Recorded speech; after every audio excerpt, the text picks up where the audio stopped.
হ্যাঁ মামা, হ্যাঁ, কি করেন এই জায়গা? এই জায়গায় ফলের চাষ করি, ফুলের চাষ করি, সবজি আচ্ছা, চাষ। এখন কি দেখতেছেন এই জায়গা?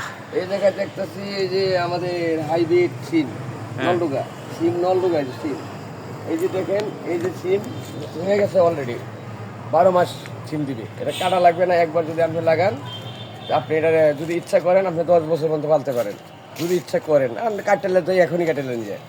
এই যে নলডুগা সিম, খুব সুন্দর সিম, স্বাদে ভরপুর।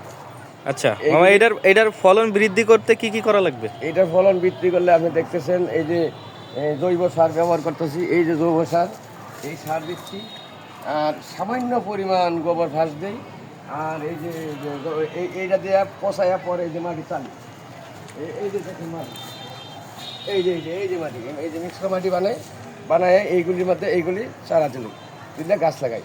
আর আপনিও দেখেন এই যে এখান থেকে মাটি টাইলা এই যে এই জায়গায় লাগাই, এই পরিবেশ। আচ্ছা,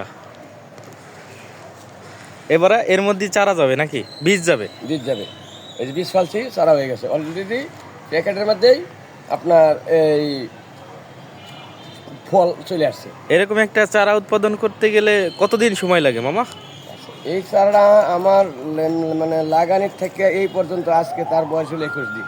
21 দিন? 21 দিন 21 দিনে ফুলও চলে আসছে? ফুলও চলে আসছে অলরেডি। আচ্ছা, আপনার কাছে যদি কোনো পরামর্শ কেউ চায় তাহলে কি আপনি দিতে ইচ্ছুক? জি, আমি দিতে ইচ্ছুক। যদি আমার কাছে কেউ আসে আমি তাদের দিব, কারণ দিব এই জন্য দেশের উন্নয়ন হবে। আমি করতেছি, সেও করুক। আমি না থাকুন কালে এই কাজটা সে করবে। আচ্ছা সেই জন্যে যেহেতু আমি জানি, আরেকজনকে শেখানো এটা হলো আমার জন্য বেটার।